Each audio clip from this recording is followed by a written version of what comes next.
ದೆಹಲಿಯಲ್ಲಿ ಮೊದಲಾಗಿ ರಾಜ್ಯಕ್ಕೆ ನ್ಯಾಷನಲ್ ಎಜುಕೇಷನ್ ಡೇ ಹಾಗೂ ಮೌಲಾನಾ ಅಬ್ದುಲ್ ಕಲಾಂ ಆಜಾದ್ ಅವ್ರದ್ದು ಹುಟ್ಟುಹಬ್ಬದ ಶುಭಾಶಯನ ಕೋರಕ್ಕೆ ಬಯಸ್ತೀನಿ. ದೆಹಲಿಯಲ್ಲಿ ಬಾಂಬ್ ಬ್ಲಾಸ್ಟ್ ಆಗಿದೆ ಸರ್, ಸಾಕಷ್ಟು ಸಾವು ನೋವು ಆಗಿದ್ದಾವೆ. ನಾನು ನೋಡಿದ ಭಾಳ ನೋವಾಯಿತು ನನಗೆ. 8 ಜನದಿಂದ 9 ಜನ ನಿಧನ ಹೊಂದಿದ್ದಾರೆ. ಅದರಲ್ಲಿ 20 ಜನ ಏನೋ ಸೀರಿಯಸ್ 20 ಜನ ಹಾಸ್ಪಿಟಲ್ ಅಡ್ಮಿಟ್ ಆಗಿದ್ದಾರೆ. ಅದರಲ್ಲಿ ಒಂದು 12-13 ಜನ ಸೀರಿಯಸ್ ಕಂಡೀಷನ್ ಇದೆ ಅಂತ ಮಾಹಿತಿ ಬಂತು ನನಗೆ. ಕೇಳಿ ಭಾಳ ತುಂಬ ನೋವಾಯಿತು ನನಗೆ. ಈ ಥರ ಘಟನೆ ಆಗಬಾರ್ದು ಅಂತ ಹೇಳ್ಬಿಟ್ಟು ನೋವಾಯಿತು ನನಗೆ. ಸರ್, ಇದು ಭದ್ರತಾ ವೈಫಲ್ಯ ಅಂತ ಸರ್ ಯಾರು ಹೊಣೆ ಹೊತ್ಕೋಬೇಕು ಸರ್ ಇದು? ಈಗ ಕೇಂದ್ರ ಸರ್ಕಾರದಲ್ಲಿ ಕ್ಯಾಪಿಟಲ್ ಇದೆಲ್ಲ ಆಗಿರೋದು, ದಿಲ್ಲಿ ಕ್ಯಾಪಿಟಲಲ್ಲಿ ಆಗಿರೋದು. ಈಗ ಕೇಂದ್ರ ಸರ್ಕಾರನೇ ಜವಾಬ್ದಾರಿಯನ್ನು ವಹಿಸ್ಕೊಳ್ಬೇಕಾಗ್ತದೆ ಸರ್. ಹಿಂದೆ ಪುಲ್ವಾಮಾ ಆಯಿತು, ಪಹಲ್ಗಾಮ್ ಆಯಿತು, ಮಣಿಪುರ ಆಯಿತು, ಯಾವುದು ಈಗ ಹೇಳ್ತಲ್ಲ ಈ ಥರ ಘಟನೆಗಳು ಆಗಬಾರ್ದು. ಘಟನೆ ಆಗಿರೋದು ನನಗೂ ಭಾಳ ನೋವು ತಂದಿದೆ.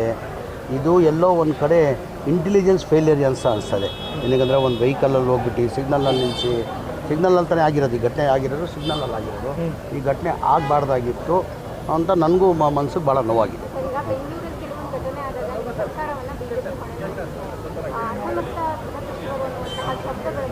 ಇಷ್ಟೊಂದು ಘಟನೆ ಆದರೂ ಸರ್ ಗೃಹ ಸಚಿವರು ರಾಜೀನಾಮೆ ತೆಗೆದುಕೊಳ್ತಿಲ್ಲ ಸರ್. ಈಗ ಯಾರು ಅದು ಹೇಳ್ಬೇಕಾಗಿರೋದು? ಈಗ BJP ಅವ್ರು ಸಣ್ಣ ವಿಚಾರಕ್ಕೂ ಇಷ್ಟೆಲ್ಲ ಮಾತಾಡ್ತಾರಲ್ಲ. ಈ BJP ನಾಯಕರಿಗೆ ಕೇಳಬೇಕು ಈ ಪ್ರಶ್ನೆ. ನೀವು ನನಗಿಲ್ಲ ಪ್ರಶ್ನೆ ಕೇಳಬೇಕಾಗಿರೋದು. ಈ BJP ನಾಯಕರನ್ನ ಈ ಪ್ರಶ್ನೆ ಕೇಳಬೇಕು.